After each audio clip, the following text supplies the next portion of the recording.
In the quiet college town of Moscow, Idaho, life seemed ordinary. Students laughed, planned for the future, and drifted off to sleep on a cold November night. But by morning, the silence of that house on King Road was shattered forever. 4 bright young lives were taken in one of the most shocking crimes America has seen in years.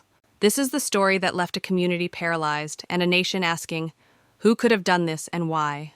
You're watching the last tape where we uncover the darkest mysteries, one story at a time.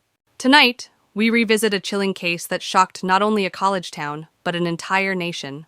The Idaho student murders of 2022, a tragedy that turned everyday ordinary life into a haunting crime scene, and left families, friends, and millions of strangers searching for answers. Let's begin. 4 young students, 4 faces full of life, dreams, and laughter.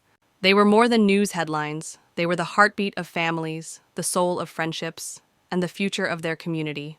Kaylee Goncalves, 21 years old, a strong-willed and protective friend. Madison Mogan, also 21, with a smile so bright that people remembered her the moment she entered a room. Zana Kernodal, 20, full of energy, balancing studies while working a part-time job.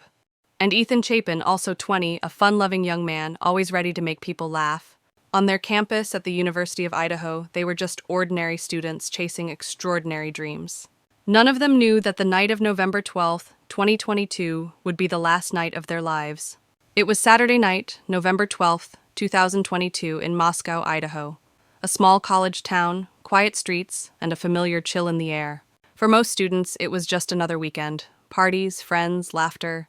That evening, Kaylee and Madison spent time downtown, enjoying food, meeting friends, and capturing what they didn't know would be some of their last memories. Ethan and Zana attended a nearby fraternity party before returning home together. By around 1:45 a.m., all 4 were back at the King Road house, a place that should have been safe, ordinary, and warm. Inside, the lights went out, conversations faded, and the house grew silent.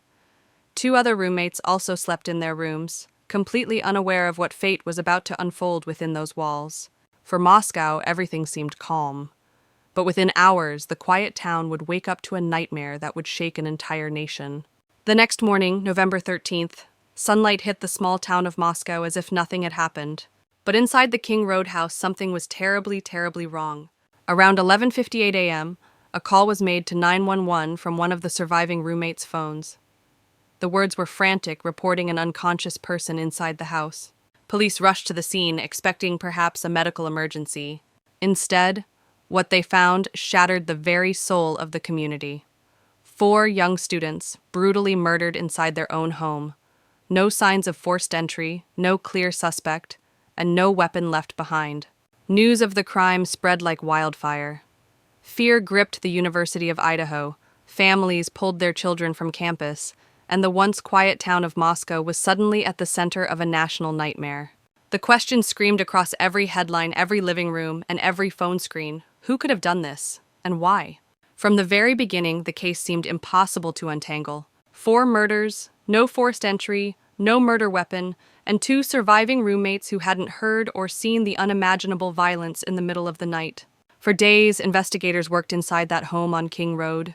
Yellow tape surrounded the property, while questions stormed outside. And yet, answers were slow to come. Rumors ran wild. Some pointed fingers at friends, others at strangers. On social media, theories spread faster than the truth. Police held press conferences, but information was limited.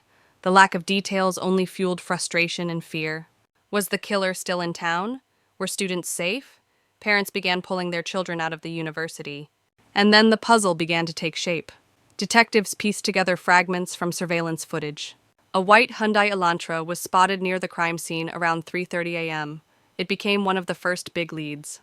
But even more chilling was what forensics uncovered. On a knife sheath left near one of the victims, investigators found DNA. A single clue, but one that could change everything.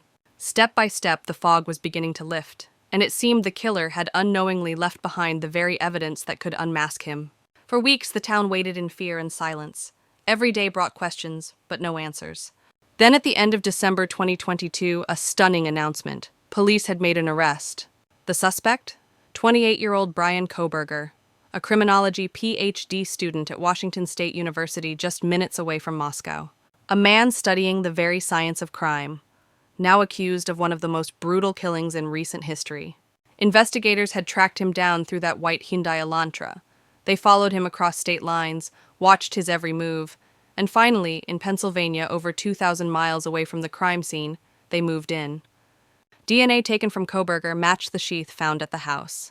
Digital records placed him near the crime scene on multiple occasions, even before the murders. The shock was overwhelming. How could a man obsessed with studying criminal behavior secretly live out the darkest crime himself? For the families of the victims, it wasn't justice yet, but for the first time, there was a name and a face behind the mystery. Brian Koberger's arrest answered one question, but opened up an entirely new chapter. From the moment his name was released, the justice system took center stage. He was charged with 4 counts of first-degree murder and 1 count of burglary. In court, Koberger stood silent as lawyers entered pleas on his behalf. His defense team painted him as misunderstood, while prosecutors argued they had undeniable DNA evidence placing him at the scene. But the trial has been anything but simple.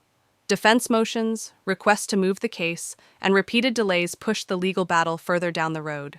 As of now, the trial is still pending, leaving families anxious and the entire nation waiting for answers. For the victims' loved ones, every court appearance is a reminder of the nightmare they cannot escape. For the community of Moscow, it's a wound that won't heal until justice is finally delivered. The Idaho student murders case is still unfolding. Justice has not yet fully arrived, but the impact has already been enormous. In the city of Moscow, people lock their doors a little tighter, parents call their children a little more often, and the University of Idaho has changed forever. 4 young lives, Kaylee, Madison, Zana, and Ethan, taken far too soon, left a silence that can never be filled. For their families, every day is a fight to hold on to memories and demand justice. For their classmates and friends, it's a reminder that safety, even in the most ordinary moments, can be fragile. The case has sparked debates on law enforcement, the power of forensic science, and the fascination we hold with true crime stories. But at the heart of it all, it is not a mystery, it is a loss. This was more than just a crime. It was a stolen future. And as the world waits for answers in the courtroom, we remember those 4 young souls, hoping that one day justice true, final justice, will be served.